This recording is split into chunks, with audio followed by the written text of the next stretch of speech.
فاعوذ باللہ من الشیطان الرجیم بسم اللہ الرحمن الرحیم الحمد للہ رب العالمین الرحمن الرحیم مالک یوم الدین ایاک نعبد و ایاک نستعین اہدنا الصراط المستقیم صراط الذین انعمت علیہم غیر المغضوب علیہم ولا الضالین آمین۔ الحمدللہ میں اور آپ ایک مبارک مہینے سے گزر رہے ہیں۔ بڑی خوشی کی بات ہے کہ اللہ نے ہم تمام کو رمضان جیسا مبارک مہینہ عطا کیا، اور ساتھ ہی ساتھ بڑے افسوس کی بات ہے کہ اللہ نے رمضان کا جو مہینہ ہم کو عطا کیا تھا اس میں سے ایک رات اور ایک دن ختم ہو چکا ہے۔ رمضان کے 29 دن باقی ہیں۔ اللہ تعالی ہمیں ان بچے ہوئے ایام میں، ان گھنٹوں میں تیری کثرت سے عبادت کرنے کی توفیق عطا فرمائے۔ دروس کا سلسلہ ہمارا چل رہا تھا۔ کل ہم نے آپ کے سامنے سورۃ الفاتحہ کے متعلق چند باتیں بتائی تھی۔ پہلا سوال آپ لوگوں سے یہ ہے کہ سورۃ الفاتحہ کے دوسرے نام میں نے آپ کے سامنے کچھ بتائے تھے، کوئی ہے جو ان ناموں کو بتائے گا؟ سورۃ الفاتحہ کے دوسرے نام، اس سورے کو یہ بھی کہا گیا ہے سورۃ الشفاء، جی ام القرآن، جی اس سورے کو قرآن کی ماں کہا گیا ہے۔ محدثین کہتے ہیں کہ سورہ فاتحہ میں پورے قرآن کا نچوڑ ہے۔ یہ وہ سورت ہے جو قرآن مجید کی مکمل عکاسی بیان کرتی ہے۔ جی الحمدللہ۔ سورۃ الفاتحہ کا آغاز، سب سے پہلی آیت الحمدللہ رب العالمین۔ الحمد، اس میں تمام تعریفیں شامل ہیں، ہر قسم کی تمام تعریفیں رب العالمین کس کے لیے ہے؟ دونوں جہاں کے رب کے لیے ہے، جو دنیا کا بھی ہے آخرت کا بھی ہے۔ دونوں جہاں کے رب کے لیے تمام قسم کی تعریفیں ہیں۔ اللہ کی تعریف کرنا چاہیے۔ ہماری زبانوں سے نکلنے والی تعریف کا وہ تنہا مستحق ہے۔ اللہ چاہتا ہے کہ اس کے بندے اللہ کی بار بار تعریف کریں، بے وجہ تعریف کریں۔ حمد کہتے ہیں بغیر کسی نعمت کے ملے ہوئے اللہ کی تعریف کرنا۔ اللہ نے کچھ نعمت آپ کو نہیں دی، بغیر کسی وجہ، بغیر سبب کے آپ اللہ کی تعریف بیان کریں گے، یہ حمد ہے۔ اور اللہ نے اگر کوئی نعمت دی ہے، آپ اللہ کی تعریف کرتے ہیں تو وہ شکر کہلاتا ہے۔ حمد اور شکر میں یہی فرق ہے۔ اگر اللہ نے اولاد دے دی، اولاد کی نعمت مل گئی، آپ نے شکرانے کی نماز پڑھی، اللہ کی آپ نے تعریف کی، تو آپ نے یہ اللہ کا شکریہ ادا کیا۔ نعمت کے ملنے کے بعد اگر بندہ اللہ کی تعریف کرتا ہے تو وہ شکر کہلاتا ہے، اور بغیر کسی وجہ، بغیر نعمت کے ملے ہوئے اللہ کی تعریف کرنا یہ حمد کہلاتا ہے۔ اللہ کی تعریف کرنی چاہیے۔ الحمدللہ، تمام تعریفیں صرف اور صرف اللہ کے لیے ہے۔ آج حال کیا ہے؟ ہم لوگوں کی تعریف پہ تعریف کرتے ہیں۔ کوئی ہمارا کچھ کام کر دیں، تھوڑا بہت کام بنا دیں ہمارا، ہم اس کی تعریف کے پل باندھنے لگ جاتے ہیں۔ سب سے پہلے اس کی تعریف کی جائے جس نے آپ کو توفیق دی کہ وہ آپ کی مدد کرے۔ اللہ کی تعریف، فلاں کی تعریف اتنی ہے ہماری زبانوں پر۔ نبی صلی اللہ علیہ وسلم نے ہمیشہ اللہ کی تعریف بیان کی، اور آپ نے صحابہ کو یہ درس دیا کہ جب تم اپنے بستروں پر جاؤ تو اللہ کی تعریف بیان کرو، الحمدللہ پڑھا کرو۔ اللہ تعالیٰ اپنے لیے حمد کو بہت پسند کرتا ہے۔ اللہ چاہتا ہے کہ بندے اس کی تعریف کرے۔ سورہ فاتحہ کی شروعات اللہ کی تعریف سے ہو رہی ہے، الحمدللہ رب العالمین۔ پیارے نبی صلی اللہ علیہ وسلم فرماتے ہیں جب ملک الموت، روح قبض کرنے والا فرشتہ، کسی انسان کے عزیز کی روح کو قبض کرتا ہے۔ ایک انسان کا عزیز کون ہوتا ہے؟ بیٹا عزیز ہوتا ہے، بیوی عزیز ہوتی ہے، ماں عزیز ہوتی ہے، باپ عزیز ہوتا ہے، بھائی بہن عزیز ہوتے ہیں۔ اللہ کے نبی صلی اللہ علیہ وسلم فرماتے ہیں جب کوئی فرشتہ، جب ملک الموت کا فرشتہ جب کسی انسان کے عزیز کی روح کو قبض کرتا ہے تو اللہ تعالیٰ اس فرشتے سے پوچھتا ہے، جبکہ اللہ بہتر جانتا ہے، لیکن اللہ فرشتے سے پوچھتا ہے جب تم نے میرے بندے کے عزیز کی، قریب رشتہ دار کی تم نے روح قبض کی، بتاؤ میرے بندے نے کیا کہا؟ بتاؤ میرے بندے نے کیا کہا؟ فرشتہ کہتا ہے اللہ، اس نے تیری تعریف بیان کی۔ میں نے اس کے عزیز کی جان نکالی تو اس نے اپنے عزیز کی وفات پر بھی تیری تعریف بیان کی. اللہ کہتا ہے فرشتوں تم گواہ رہنا، میں اس کے لیے جنت میں ایک محل بنواؤں گا جس کا نام بیت الحمد، تعریفوں والا گھر ہوگا. حمد پیلیس اللہ اس کے لیے بنائے گا.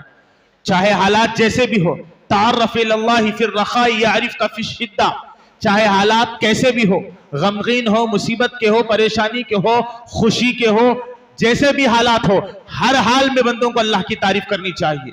آپ سے خیریت پوچھے، آپ سے کوئی دریافت کی طلب کرے تو سب سے پہلے آپ اللہ کی تعریف بیان کریں گے، کیونکہ اللہ چاہتا ہے کہ بندے ہر حال میں اللہ کی تعریف کرے. اللہ کی تعریف کرنے سے اللہ خوش ہوتا ہے، اور اس سے بڑی خوش نصیبی کی بات کیا ہے کہ ہم اللہ کی تعریف کریں اور اللہ ہم سے خوش ہو جائے.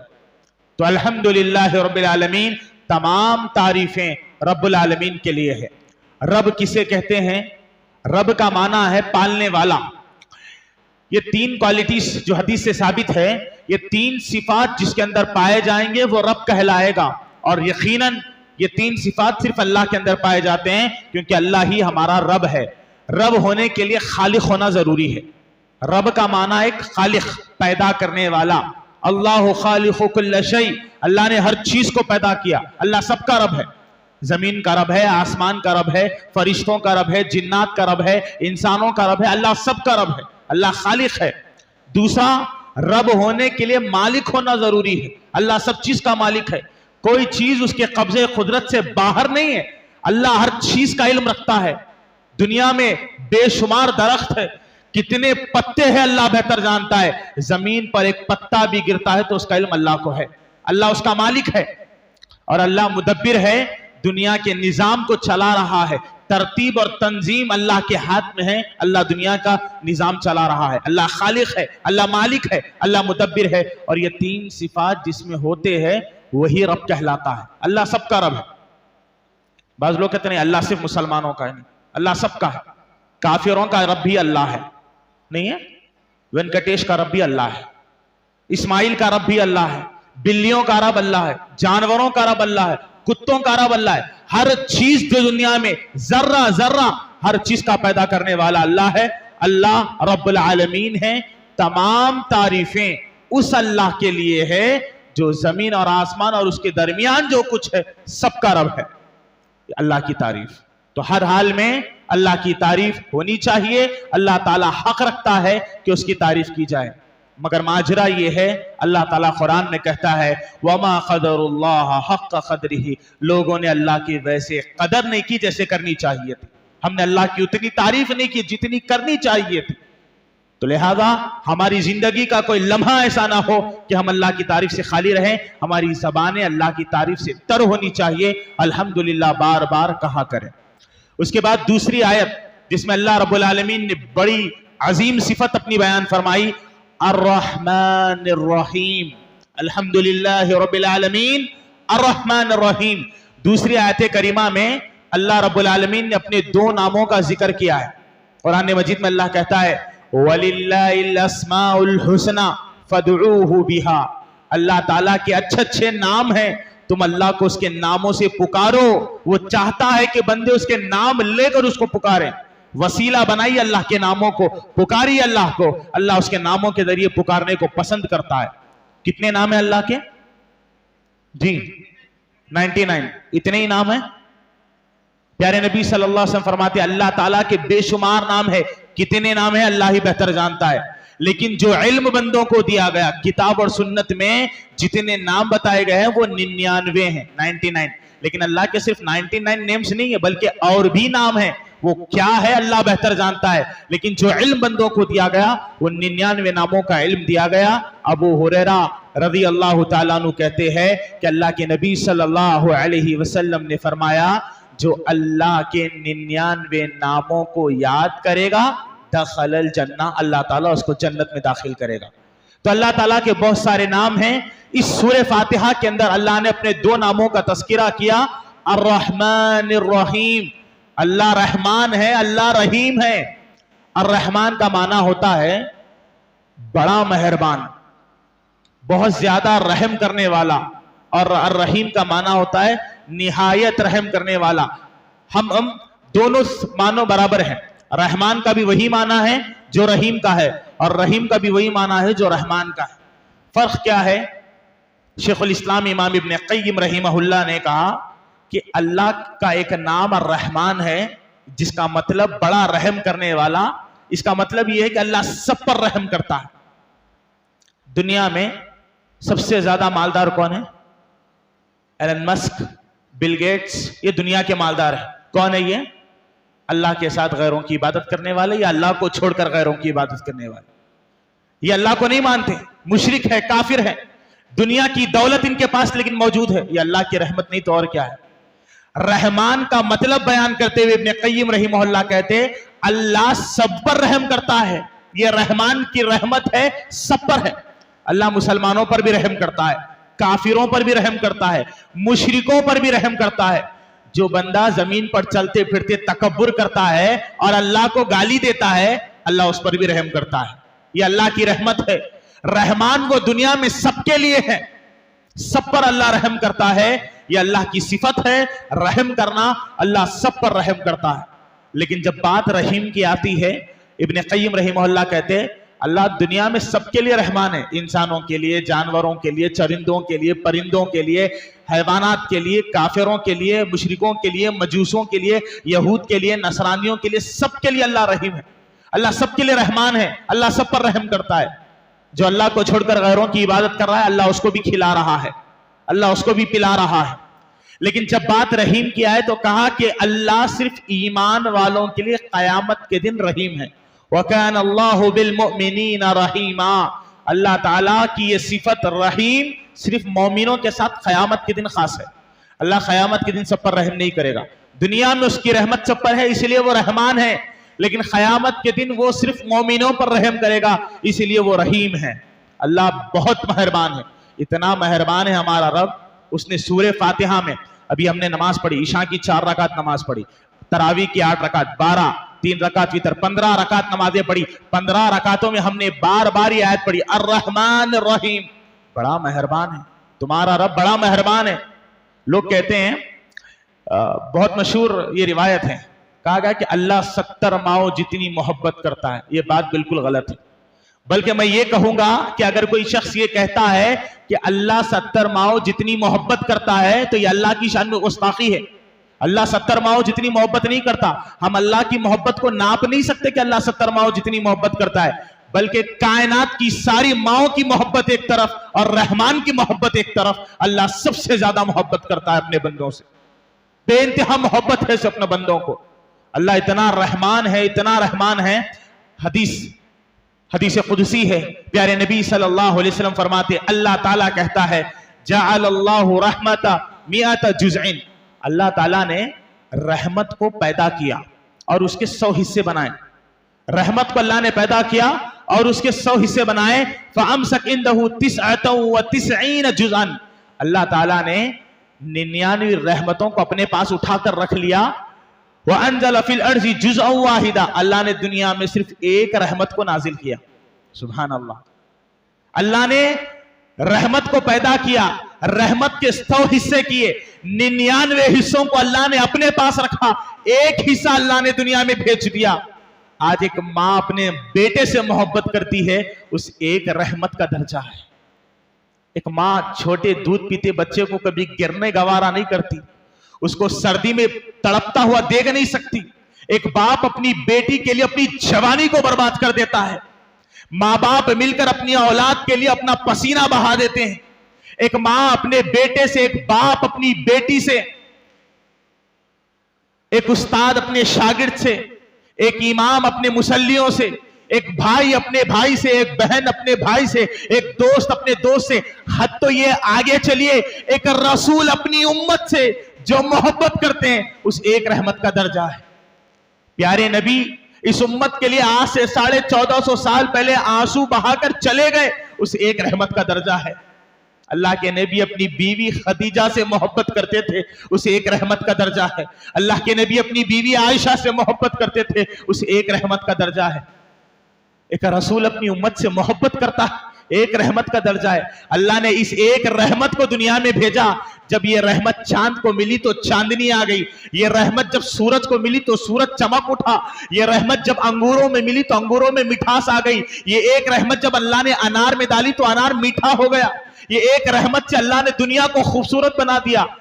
راوی حدیث کہتے ہیں کل قیامت کے دن جب اللہ کے گنہگار بندے اللہ کے سامنے آئیں گے, اپنے گناہوں پر نادم ہوں گے, حسرت کریں گے, اللہ کے حضور روئیں گے, اللہ ان کے گناہوں کو معاف کرنے کے لیے 99 رحمتوں کے ساتھ آئے گا. سبحان اللہ و بحمدہ سبحان اللہ العظیم. انس ابن مالک کی وہ روایت مجھے یاد آتی ہے. پیارے نبی صلی اللہ علیہ وسلم نے فرمایا کہ اللہ تعالیٰ کہتا ہے اگر ابن آدم زمین سے لے کر آسمان بھر کے گناہ لے کر میرے پاس آئے, مایوس نہ ہونا, اللہ غفور الرحیم ہے, اللہ سارے گناہوں کو معاف کر دے گا.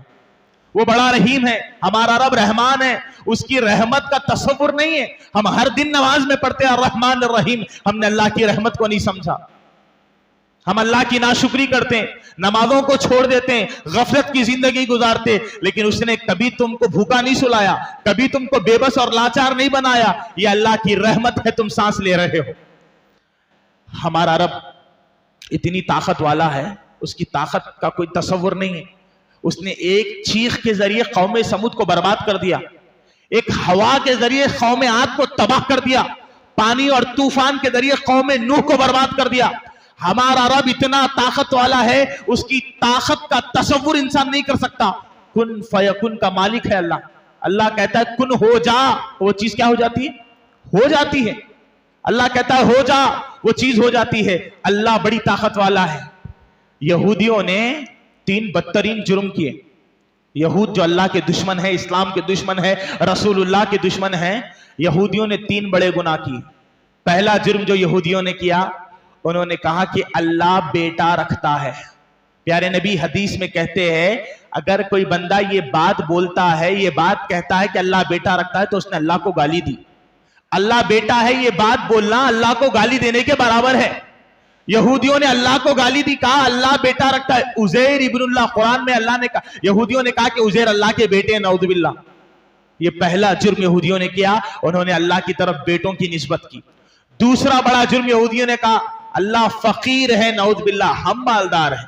انہوں نے اللہ کو فقیر کہا. قرآن مجید میں اللہ نے کہا ان اللہ فقیر. یہودیوں نے اللہ پر الزام لگایا کہ اللہ فقیر ہے, نعوذ باللہ. عبداللہ بن سلام رضی اللہ تعالیٰ عنہ کہتے ہیں یہودیوں کی ایک جماعت اللہ کے رسول کے پاس آئی اور کہا اے اللہ کے رسول, آپ اللہ کی تعریف کرتے ہیں, آپ کا اللہ تو بے بس ہے, نعوذ باللہ. قرآن مجید کی اہم آیت پڑھتے ہیں, سنا کہ اللہ تعالیٰ قرضہ مانگتا ہے, اللہ کو قرضے کی کیا ضرورت ہے؟ اللہ کہتا ہے وَمَن يُقْرِضُ اللَّهَ قَرْضًا حَسَنًا, کون ہے جو اللہ کو قرض حسنہ دے؟ ارے تمہارا اللہ تو بھیک مانگتا ہے, نعوذ باللہ. اللہ کو انہوں نے بھیکاری کہا, اللہ کو فقیر کہا. تیسرا بدترین جرم یہودیوں نے کہا ید اللہ مغلولہ, اللہ کا ہاتھ تنگ دست ہے, اللہ دیتا نہیں, اللہ کنجوس ہے, اللہ بخیل ہے. کس کے بارے میں کہا انہوں نے؟ اللہ کے بارے میں, رحمان کے بارے میں, جس کی طاقت کا اندازہ ان کو نہیں تھا. وہ کیسا رب ہے ہمارا جس کی طاقت بڑی عظیم ہے, جو بہت اعلیٰ ہے, پل بھر میں تمہیں زمین میں دھسا دے اللہ تعالیٰ. عبداللہ ابن عباس کہتے ہیں جب یہودیوں نے 3 بدترین جرم کیے تو عبداللہ ابن عباس کہتے ہیں اللہ کے نبی پر آیت کریمہ نازل ہوئی افلا یتوبون الی اللہ ویستغفرونہ واللہ غفور الرحیم. اے اللہ کے نبی ان یہودیوں سے کہیے جنہوں نے اللہ کو فقیر کہا, جنہوں نے اللہ کو بیٹا رکھتا کہا, جنہوں نے اللہ کو بخیل کہا, اے اللہ کے رسول ان یہودیوں سے کہیے اللہ سے توبہ کرے, اللہ ان کے گناہوں کو معاف کر دے گا. سبحان اللہ, ہمارا رب کتنا رحمان ہے. ارے وہ چاہے تو ان یہودیوں کو زمین میں دھسا دیتا. وَلَا يَخَافُ عُقْبَاهَا, اللہ کسی کے خوف سے نہیں ڈرتا. وہ کسی سے ڈرنے والی ذات نہیں ہے, وہ ہر عیب سے پاک ہے, وہ کسی کا محتاج نہیں ہے. ساری کائنات مل کر بھی اللہ کا کچھ بگاڑ نہیں سکتی. چاہتا تو اللہ ان کو اپنی قدرت کے ذریعے برباد کر دیتا, لیکن اللہ کی رحمت اس کے غصے پر غالب ہے. کہ اللہ کے نبی ان سے کہیے توبہ کرے, کہیے توبہ نہیں کرنا چاہتے, کہیے استغفار طلب نہیں کرنا چاہتے. ارے اللہ تو بڑا بخشنے والا مہربان ہے. یہ اللہ کی صفت ہے الرحمن الرحیم. اللہ ہم تمام پر اپنی رحمتیں برسا رہا ہے. رمضان کا مبارک مہینہ ملا, یہ اللہ کی مہربانی ہے. تو یہ اللہ کی صفت الرحمن الرحیم ہے.